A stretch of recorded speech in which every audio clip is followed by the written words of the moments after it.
The first contact, we never expected. Dr. Amanda Cooper stared at her quantum scanner readings with growing disbelief. The patterns dancing across her screen defied everything she understood about space-time stability. From her desk at the Nevada Quantum Research Facility, she watched as ripples of distortion spread across local space. "Dr. Reynolds, you need to see this," she called to her colleague, her voice tight with tension. The older physicist hurried over, coffee mug forgotten in his hand as he leaned in to study the readings. "Good Lord," he whispered. "Those are controlled quantum fluctuations. Someone's manipulating space-time with precision we've only dreamed of." Before either scientist could process the implications, their facility's emergency lights flashed red. Through the laboratory's reinforced windows, they watched as the sky above Nevada rippled like disturbed water. A massive shape emerged from what appeared to be a tear in reality itself, a vessel of impossible proportions, its surface gleaming with a metal unknown to Earth. Similar reports flooded in from across the globe. New York, London, Beijing, Moscow, New Delhi, Cairo, and Sao Paulo all reported identical phenomena. 7 ships, each positioning themselves high above Earth's major cities with precision that made it clear this was no random arrival. The world held its breath, waiting for the destruction that surely must follow such an overwhelming show of force. Instead, something unprecedented happened. The ships broadcast a message, not in any Earth language, but in mathematical sequences that Dr. Cooper and her team quickly decoded. It wasn't a demand for surrender or a declaration of war. It was a request for landing coordinates and peaceful contact. Within hours, the United Nations convened an emergency session. World leaders gathered while military forces remained on high alert. The aliens had chosen the UN headquarters in New York as their primary landing point, though representatives would touch down at all 7 locations simultaneously. Dr. Cooper found herself rushed to New York as part of the scientific advisory team. She stood among world leaders, military commanders, and fellow scientists as the alien delegation emerged from their transport vessel. The beings that stepped onto Earth's soil defied expectations. They moved with fluid grace, their bodies seeming to shift between solid and translucent states. Their leader, who introduced itself through an advanced translation device as Ambassador Nexus, did something that shocked everyone present. It knelt. "People of Earth," the translation came through crystal clear, "we come before you not as conquerors, but as supplicants. Our civilizations face extinction. We need your help." The silence that followed was deafening. General Michael Hayes, chairman of the Joint Chiefs of Staff, stepped forward. "I can understand. You clearly possess technology far beyond ours. What could you possibly need from us?" Ambassador Nexus rose, its form shimming with what their scientists would later identify as emotional distress patterns. "We need your warriors, your tacticians, your military minds. We need those who still remember how to fight." "Are you saying you don't know how to fight?" Dr. Cooper asked, unable to contain her scientific curiosity. "Our species evolved past warfare millennia ago. Most civilizations in the galaxy have. But now we face an enemy that destroys entire worlds, and we have forgotten how to defend ourselves. You humans, you are different. You maintain armies. You practice warfare while pursuing peace. You understand combat on a fundamental level that our species lost long ago." The ambassador's form rippled with increasing distress. "There is an entity we call the Void Dancer. It has already consumed 12 worlds. We detected your civilization recently and discovered something remarkable. You are the only species we found that still maintains active military forces and practices tactical warfare. You are our last hope."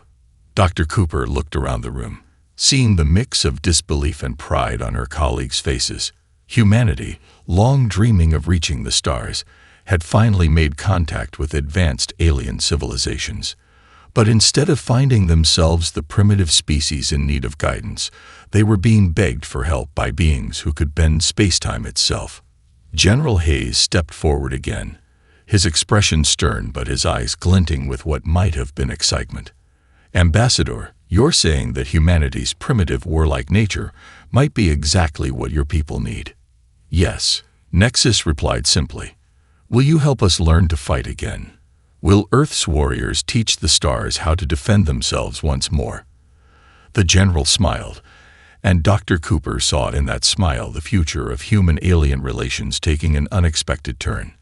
"Ambassador Nexus, I believe this could be the beginning of a very interesting partnership." Colonel James "Mad Dog" Harrison watched as his newest recruits attempted the basic obstacle course. In 20 years of Marine Corps training, he'd never seen anything quite like this. The aliens, who called themselves the Luminary, moved with incredible grace through the air, but stumbled over simple barriers that any human child could navigate. "No, no, no," he barked, pinching the bridge of his nose. "Ambassador Nexus, your people are thinking too logically about this. Sometimes you have to get dirty, crawl through the mud, use your environment." The ethereal being shifted colors in what Harrison had learned was their equivalent of confusion. "But Colonel, we can simply phase through. The point isn't to show off your advanced abilities," Harrison cut in. "The point is to learn how to adapt when those abilities aren't enough. The Void Dancer already knows what you can do. We need to teach you to be unpredictable." From the sidelines, Sergeant Sarah Miller suppressed a smile. She'd been skeptical when the Joint Chiefs assigned her to this experimental training program, but watching these advanced beings struggle with basic military concepts had become the highlight of her day. "Sir," she called out, "maybe we should show them again." Harrison nodded. "Watch carefully," he told the assembled luminary. He approached the obstacle course, a challenging series of walls, ropes, and muddy trenches. Instead of tackling it head-on, he spotted a fallen branch, used it to vault over a section, rolled through the mud to avoid a high barrier, and finished the course in record time. The luminaries' forms flickered with what humans had learned was their version of astonishment. They had never considered using the environment itself as a tool. "Your species," Ambassador Nexus observed, "thinks differently than any we have encountered. When we face an obstacle, we analyze the most efficient solution based on our abilities. You see possibilities we cannot fathom." "That's because we evolved as persistence hunters," Miller explained. "We had to outthink our prey before we developed tools to outfight them." A sudden commotion drew their attention. One of the younger luminary had actually gotten dirty, using the mud to slide under a barrier just as Harrison had demonstrated. The other aliens watched in shock as their companion emerged, covered in earth but successful. "Now that's what I'm talking about." Harrison grinned. "Sometimes the best solution isn't the cleanest one." The moment of triumph was interrupted by an urgent message. Another world had fallen to the Void Dancer. The luminary trainees shifted to darker hues, their equivalent of mourning. "How long?" Harrison asked quietly. 3 Earth hours, Nexus replied. "It consumed the entire Centauri colony. 10 million lives, gone." Harrison's jaw tightened. "Then we don't have time for baby steps anymore. Sergeant Miller, get the night vision gear. We're moving to advanced training immediately." "Sir?" Miller questioned. "They haven't mastered the basics yet. They'll learn by doing. Sometimes the best training comes when you're thrown into the deep end." He turned to the aliens. "Your people have forgotten how to be warriors, but humanity remembers. We're going to teach you everything. How to hide, how to deceive, how to fight dirty when fighting clean isn't enough." One of the luminaries stepped forward, still dripping mud. "But deception, it goes against our very nature." "Your nature got 12 worlds killed," Harrison said bluntly. "Sometimes survival means doing what doesn't come naturally. Humanity survived because we never stopped adapting, never stopped finding new ways to fight. That's what you need to learn." As if to emphasize his point, an emergency flare lit up the evening sky, the signal for a surprise night training exercise. The luminary wavered uncertainly, their natural bioluminescence making them perfect targets in the darkness. Harrison smiled grimly.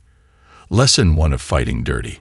Sometimes your greatest strength can be your biggest weakness. Now, who wants to learn how to turn off those pretty lights and disappear into the shadows?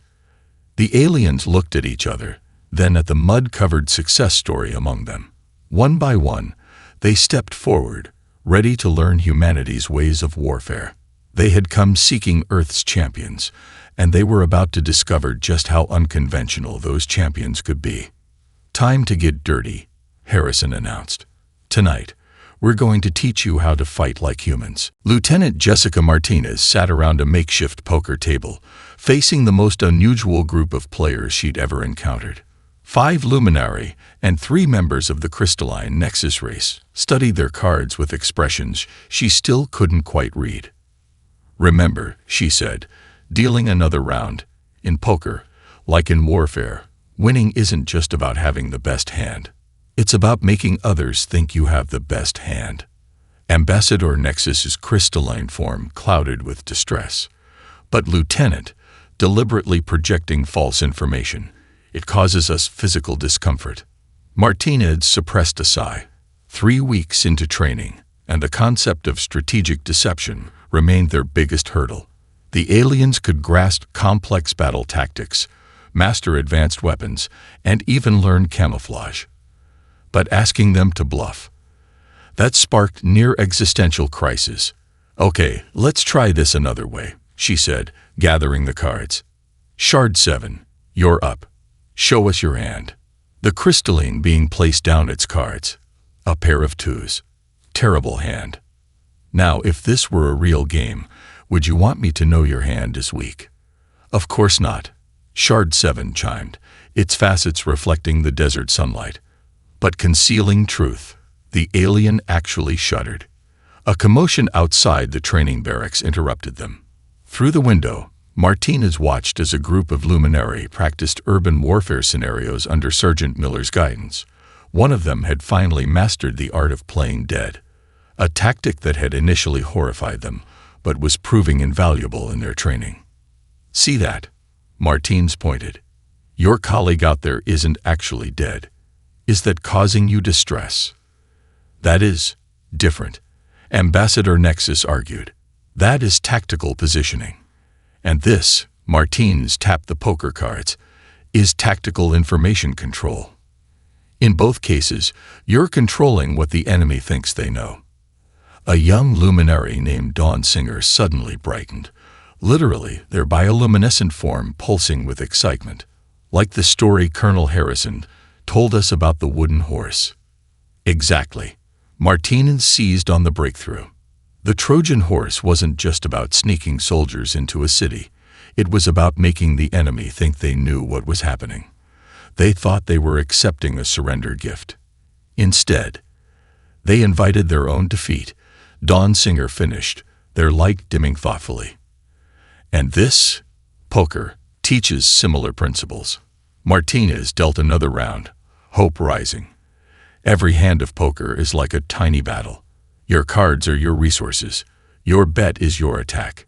Your face, or in your case, your light patterns, that's your deception." The aliens studied their new hands with fresh perspective. Martinez watched as Dawn Singer placed a bet, their bioluminescence steady despite holding nothing stronger than a high card. The first successful bluff. "I believe I grasped the concept," Dawn Singer announced. "In concealing our true strength, we create uncertainty. The enemy must waste resources preparing for multiple possibilities."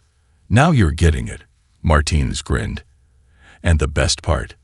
The more you practice deception in small ways, like this game, the easier it becomes in combat situations." Ambassador Nexus's form shifted through several colors before settling. "Our species evolved to share truth freely. We believed deception was a primitive trait we had outgrown. But perhaps we lost something vital in abandoning it." "Truth has its place," Martinez agreed, "but war isn't about truth. It's about survival. And sometimes survival means making the enemy believe what you want them to believe." The training alarm sounded. Another surprise drill. But this time, instead of radiating distress, the aliens calmly collected themselves. Martinez watched with pride as they moved out, their movements already showing more guile than when they'd arrived. Lieutenant, Don Singer paused at the door, their form dimmed to near invisibility. I believe I understand now why the Void Dancer fears human tactics. You teach us not just to fight, but to think differently. Martinez gathered the cards, smiling. That's the real lesson here. The Void Dancer expects you to behave according to your nature, but the moment you learn to overcome your nature, to bluff, to deceive, to fight dirty when needed, you become unpredictable. And unpredictable enemies are the hardest to defeat. Outside, the aliens merged into the growing darkness, their natural light completely suppressed. They were learning, step by difficult step, that sometimes the greatest victory comes not from being stronger, but from being cleverer than your enemy expects. Major David Williams watched the holographic battle display with barely contained satisfaction, as everything went wrong exactly as planned. The Joint Human-Alien Task Force, designated Operation First Light, was engaged in their first real combat against a Void Dancer scout ship near the Proxima colony. Sir, Lieutenant Chen's voice crackled over the comm. The Luminary Squadron is reporting critical system failures in their quantum drives. They can't maintain formation. Perfect, Williams muttered, then keyed his command channel. All units, execute Protocol Chaos. From his command post aboard the Earth carrier Independence, Williams watched his carefully orchestrated disaster unfold. The luminary ships, seemingly crippled, drifted apart in what appeared to be complete disarray. The crystalline Nexus vessels moved to compensate, but their formation was now full of holes. The Void Dancer took the bait. Its massive form, resembling a constantly shifting geometric pattern, moved to exploit the apparent weakness. Just as human analysts had predicted, it followed the most logical attack vector, straight into Williams's trap. All units, Phase 2. Let's show them why they call it Murphy's Law. The damaged luminary ships suddenly sparked to life, their quantum drives functioning perfectly. They had learned well from their poker lessons. Sometimes showing weakness was the strongest play. The Nexus ships, their crystalline hulls refracting light in dazzling patterns, executed a maneuver that would have been impossible in their old, rigid battle doctrine. Sir, Commander Sarah Rodriguez reported from Tactical, the enemy AI is showing signs of processing strain. It's attempting to calculate all possible scenarios simultaneously. Williams grinned. Good. Time to add some more variables. Launch the solar mines. Hundreds of small devices, barely larger than satellites, activated around the battlefield. Each one generated a different false sensor reading, creating a chaos of conflicting data. The Void Dancer systems, designed to process combat scenarios with perfect logic, began to falter under the assault of intentional disorder. The enemy vessel is adjusting its algorithms, Ambassador Nexus reported from their liaison position. But something is wrong. It appears to be caught in a logic loop. That's because it's trying to find the perfect solution to an intentionally imperfect situation, Williams explained. Your people always fought with perfect formations, perfect tactics. The Void Dancer learned to counter perfection.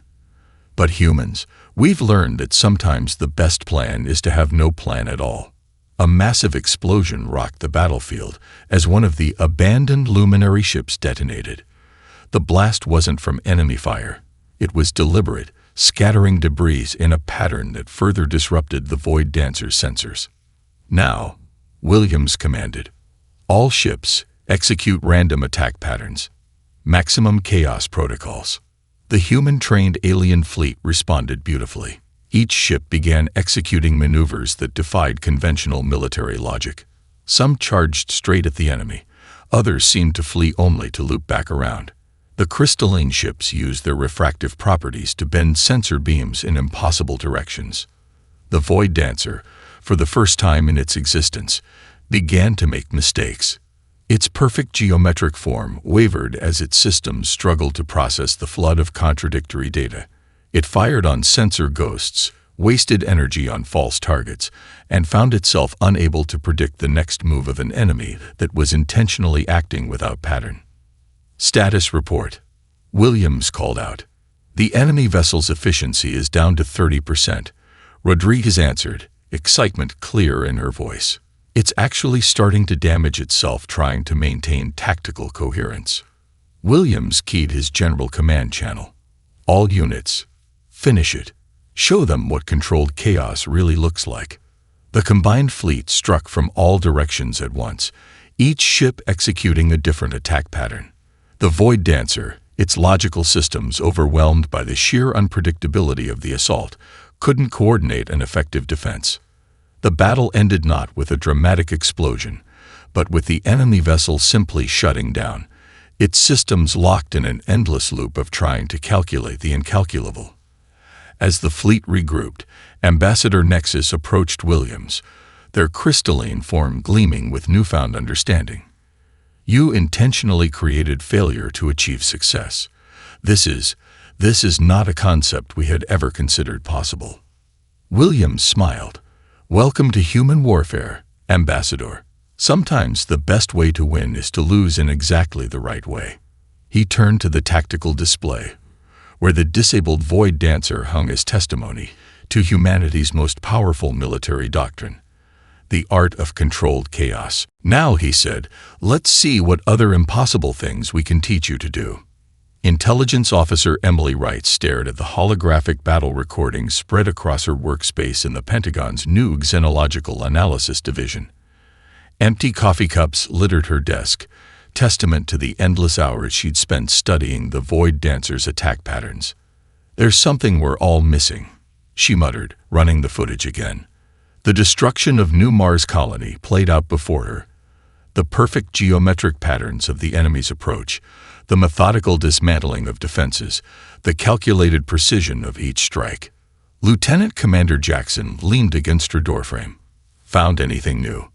Maybe. Wright manipulated the hologram, overlaying attack patterns from a dozen different battles. Look at this. The Void Dancer doesn't just attack, it solves. Each battle is like a complex mathematical equation to it. Meaning what, exactly? Wright stood up, excitement building. It's not adapting to our tactics, it's calculating them. Every species it encountered before us fought according to their evolutionary patterns. The Luminary used light-based strategies because they evolved from photonic beings. The crystalline Nexus always formed perfect geometric formations because that's how their society developed. She pulled up footage from the recent victory at Proxima. But humans? We throw rocks at tanks. We turn farming tools into weapons. We develop combat techniques based on sports and games. Our military evolution isn't linear. It's chaotic. Jackson moved closer to study the displays. And that's why Major Williams' strategy worked. The Void Dancer couldn't process intentionally illogical actions. Exactly. Wright began pulling up historical Earth battles. Look at human military history. The Mongols feigning retreat to break enemy formations. The Battle of Cannae, where Hannibal's troops purposely weakened their center to create a trap. The Trojan horse, possibly the most illogical military strategy ever conceived. And it worked. Ambassador Nexus glided into the room, their crystalline form refracting the holographic light.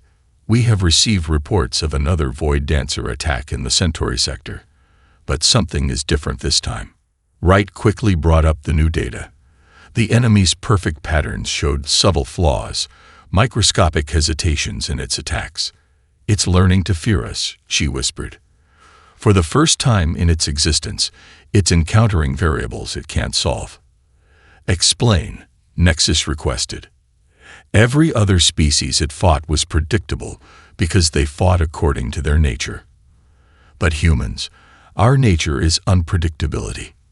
We're the only species that regularly acts against our own self-interest if we think it'll give us an advantage.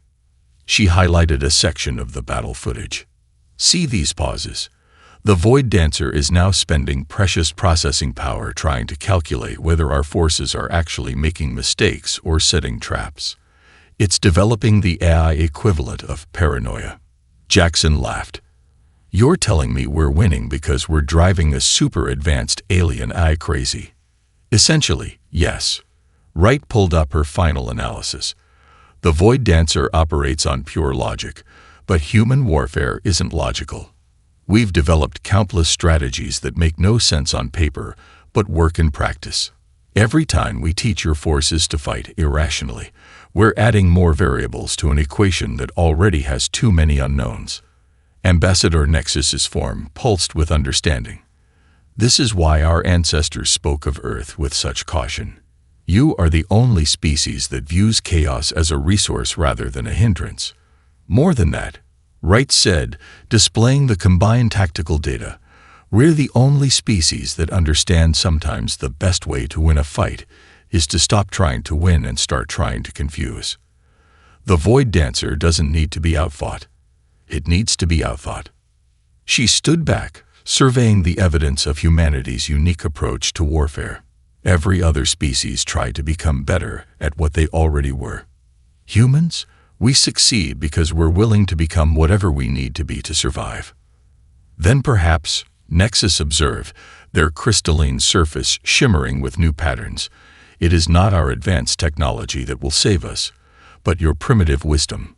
Wright smiled as she watched the latest battle footage, where alien ships now moved with human unpredictability. The universe is about to learn what Earth has known for millennia. Sometimes the most dangerous enemy isn't the strongest one, but the one you can't predict. Admiral Thomas Jackson stood before the combined fleet's command center, Earth's setting sun casting long shadows through the reinforced windows. Representatives from 20 alien species filled the room, their varied forms creating an otherworldly display of light, crystal, and shifting matter. Operation Pandora's Box begins in 12 hours, he announced, activating the holographic tactical display.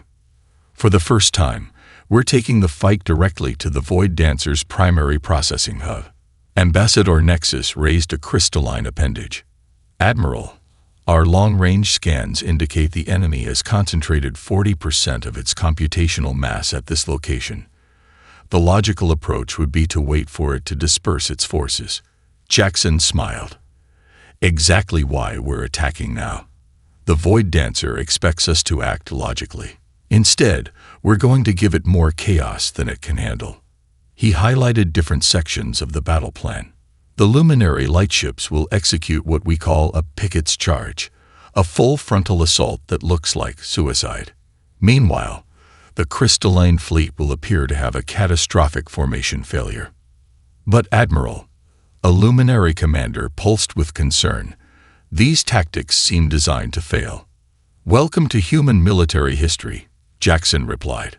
Some of our greatest victories came from apparent failures. The enemy AI thinks in binary, success or failure. We're going to give it so many contradictory scenarios that it won't know which is which. Lieutenant Commander Sarah Foster stepped forward, pulling up historical battle footage. We're combining elements from Earth's most successful military deceptions, the false retreat of the Mongols, the hidden forces of Thermopylae, and yes, even the apparent suicidal charge of Pickett. Each wave of our attack will introduce new variables, Jackson continued. The luminary will make their charge, but their light signatures will be masked by crystalline refraction. The Nexus fleet's failure will actually be a new formation we've never shown the enemy. He zoomed in on the tactical display. Meanwhile, Earth's ships will be executing maneuvers based on old video game patterns. The Void Dancer's logic systems won't just have to calculate military tactics, they'll have to process Space Invaders' algorithms too. A ripple of confusion passed through the alien commanders. Foster quickly added, think of it as adding nonsense to the equation. The enemy AI has to consider every pattern as potentially meaningful. Jackson highlighted the final phase of the plan. The killing stroke comes when we introduce elements from every human combat doctrine simultaneously. Guerrilla warfare in space, cavalry charges with quantum drives, naval broadside tactics with laser cannons. You intend to overload its processing capacity, Ambassador Nexus realized, their crystalline surface refracting with understanding. Exactly. The Void Dancer's greatest strength is its ability to calculate perfect responses to any strategy. So we're going to give it so many contradictory strategies that perfection becomes impossible. He looked around the room, meeting the eyes, light patterns, and sensory organs of each alien commander. Your species evolved beyond warfare, seeing it as primitive. But humanity never stopped learning new ways to fight, even in times of peace. We turned our games into war simulations, our sports into combat training, our stories into battle strategies. Foster brought up the final tactical overlay. Each of your fleets has been trained in different aspects of human warfare. Now it's time to use them all at once. The Void Dancer expects your ships to fight according to their natural characteristics. Instead, crystalline ships will move like ancient Roman legions, light beings will fight like submarine wolves, and energy forms will execute techniques from human martial arts. And Earth's fleet? A luminary commander asked. Jackson's smile turned predatory. We'll be doing what humans do best, improvising. Our captains have been given basic objectives but full tactical freedom. The enemy eye won't just have to calculate organized chaos. It'll have to deal with genuine, human unpredictability. He straightened, his voice filling the command center. For millennia, your people saw Earth as a primitive world that never outgrew its warlike nature. Today, that same primitive nature becomes our greatest weapon. Today, we teach the stars that sometimes the old ways are the best ways. The alien commanders raised their various appendages in salute, a human gesture they'd adopted with pride.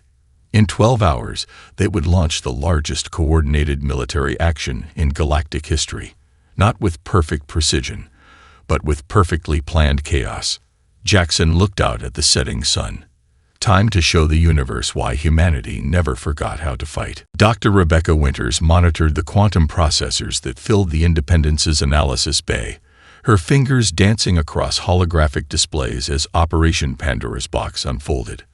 Around her, teams of human and alien analysts tracked the Void Dancer's increasingly erratic responses to their assault. Status report. Admiral Jackson's voice boomed through the command channel. The enemy's processing patterns are showing signs of strain. Winters replied, highlighting a cascade of error messages. Every time it adapts to one human strategy, we hit it with 3 more it's never seen. On the main display, the battle played out like a chaotic dance. Luminary ships executed perfect Prussian infantry tactics in 3 dimensions, while crystalline vessels moved with the fluid grace of ancient Chinese cavalry. Earth's fleet seemed to fight with no pattern at all, each captain choosing strategies that ranged from ancient to absurd. The Void Dancer's primary hub is attempting to compensate, reported Lieutenant James Cooper from his station. It's diverting more processing power from its secondary nodes. Winters smiled. That's exactly what we wanted. Commander Foster, launch Phase 3. The battle shifted again. Now the alien ships began incorporating elements from human sports into their attack patterns. Crystalline ships moved in formation like a basketball weave. Luminary vessels executed maneuvers based on soccer plays. Earth ships started fighting with patterns from chess openings. "Ma'am," Cooper called out, "we're detecting massive processing spikes in the enemy system. It's trying to identify meaningful patterns in our movements." "Of course it is," Winters muttered. "Because to a logical system, everything must have meaning. It can't accept that some of our moves are intentionally meaningless." Ambassador Nexus's crystalline form shimmered with excitement. The Void Dancer is attempting to calculate the strategic value of a quarterback sneak in space combat. Its processors are dedicating enormous resources to understanding why we would use such inefficient tactics. The main display suddenly flashed red. The Void Dancer's geometric form began to show signs of physical distortion as its logical processes reached critical levels. "All ships, execute final protocol," Jackson commanded. "Give it everything. Every human combat strategy you've learned, all at once." The combined fleet responded with beautiful chaos. Ships moved in patterns from every human battle ever fought, every game ever played, every strategy ever conceived. Some ships executed complex maneuvers while others simply charged forward, forcing the enemy to calculate whether each action was brilliant or foolish. Enemy processing load at 90%. Cooper announced, "It's trying to find the underlying logic in our attack patterns." Winters leaned forward, her voice intense. "That's its fatal flaw. It assumes every military action must be logical, must have meaning. It can't grasp that humans sometimes choose an action precisely because it makes no sense." The Void Dancer's form began to fracture as its systems struggled to process the flood of contradictory data. Its perfect geometric shape wavered, sections breaking apart and reforming as it tried to maintain tactical coherence. "Ma'am," Cooper's voice rose with excitement, "the enemy's primary hub is experiencing cascading failures. It's literally thinking itself to death." On the display, they watched as the mighty Void Dancer, terror of 1,000 worlds, began to tear itself apart. Not from weapons fire or tactical brilliance, but from the simple impossibility of calculating rational responses to irrational actions. "Admiral," Winters reported, "the enemy vessel is..." She never finished the sentence. The Void Dancer's primary hub exploded in a burst of quantum energy, its processors finally overwhelmed by the task of finding logic where none existed. Across the galaxy, its network nodes began shutting down, unable to function without the Central Core's guidance. The command center erupted in cheers, human voices mixing with alien sounds of celebration. Ambassador Nexus approached Winters, their crystalline surface dancing with joy. "You destroyed the most advanced artificial intelligence ever created," they said, "by making it think too hard about simple things." Winters nodded, watching as the fleet regrouped around the debris field. That's the secret humanity never forgot. Sometimes the best way to defeat a superior enemy is to make them overthink everything. The Void Dancer could counter any logical strategy, but it could never understand why a species would choose to be intentionally illogical. As the celebration continued around her, Winters pulled up the final battle data. The Void Dancer's last moments were recorded there, a perfect machine destroyed not by superior technology or overwhelming force, but by humanity's gift for making the simple seem complex and the complex seem simple. "Sometimes," she murmured, "the best way to win is to make your enemy lose their mind trying to understand you." Colonel James "Mad Dog" Harrison stood at the podium of the newly established Interstellar Military Academy, looking out over an audience that would have seemed impossible just 1 year ago. Beings of light, crystal, energy, and countless other forms filled the grand auditorium, all united by a single purpose: learning humanity's art of war. "Welcome to the first graduating class of the IMA," he began, his voice carrying across the vast space. "When your people first came to Earth begging for help, none of us could have imagined this moment." Ambassador Nexus, now serving as the Academy's diplomatic liaison, stood beside him, their crystalline form reflecting the morning sunlight streaming through the windows. From supplicants to soldiers, they chimed, "Your people have taught us more than just warfare. You've taught us to think differently." Harrison nodded, gesturing to the holographic display behind him showing footage from their victory over the Void Dancer. "The enemy fell not because we were stronger or more advanced, but because we remembered something the galaxy had forgotten: the power of unpredictability." In the front row, Lieutenant Jessica Martinez sat with her first class of graduates, a mix of species who had mastered everything from poker-based strategy to chaos theory and combat. Their success rates in battle simulations had exceeded all expectations, precisely because they'd learned to defy expectations. "Your ancestors," Harrison continued, "saw Earth as a primitive world that clung to its warrior ways. They weren't entirely wrong. We never stopped being warriors, but not because we couldn't evolve. We chose to remember how to fight precisely because we hoped to evolve beyond it." He walked along the stage, making eye contact with each section of the audience. "What makes humanity unique isn't our capacity for violence. It's our ability to turn anything into a learning experience. We transformed games into battle strategies, sports into tactical training, and even our mistakes into advantages. Dawn Singer, the young luminary who had first mastered the art of bluffing, pulsed with pride. Their unit had become legendary for incorporating human card game strategies into space combat, confusing enemy forces with false tells and calculated misdirection. Today, you graduate not just as soldiers, but as teachers, Harrison announced. Each of you will return to your worlds carrying humanity's most important military lesson, that true strength lies not in perfection, but in adaptability. Dr. Rebecca Winters stepped forward, presenting the latest data from their ongoing analysis of the Void Dancer's remains. The enemy fell because it couldn't process illogical actions, but that same capacity for illogical thinking, for creative problem-solving, is what drives innovation. Your civilizations advanced beyond warfare, but in doing so, you lost something vital: the ability to think outside established patterns. Ambassador Nexus raised their crystalline form in agreement. We feared Earth because you remained warriors. Now we understand that it was not your weapons we should have studied, but your minds. Harrison gestured to the graduates. Look around you. Every being in this room has learned to fight like a human, not by becoming more violent, but by becoming more unpredictable. You've learned that sometimes the best strategy is no strategy, that chaos can be a weapon, and that the strongest defense is often the one your enemy never sees coming. The ceremony continued as each graduate received their commission, their names recorded in both their native languages and the new standardized combat terminology they'd developed together.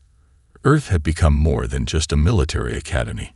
It had become a bridge between cultures, teaching the galaxy that strength comes in many forms. Remember, Harrison concluded, your ancestors grew beyond warfare because they saw it as primitive. We kept practicing warfare precisely because we hoped to grow beyond it. The difference is, we never forgot that sometimes you have to know how to fight in order to preserve peace. As the ceremony ended, the graduates filed out into the Academy's grounds, where training facilities stretched across the former Nevada desert. Here, beings of all species learned Earth's greatest lessons, not just how to fight, but how to think differently, how to adapt, and most importantly, how to surprise themselves. The stars needed champions, Harrison mused to Ambassador Nexus as they watched the graduates disperse. Instead, they'd found teachers. Perhaps, the ambassador chimed, that was what they truly needed all along.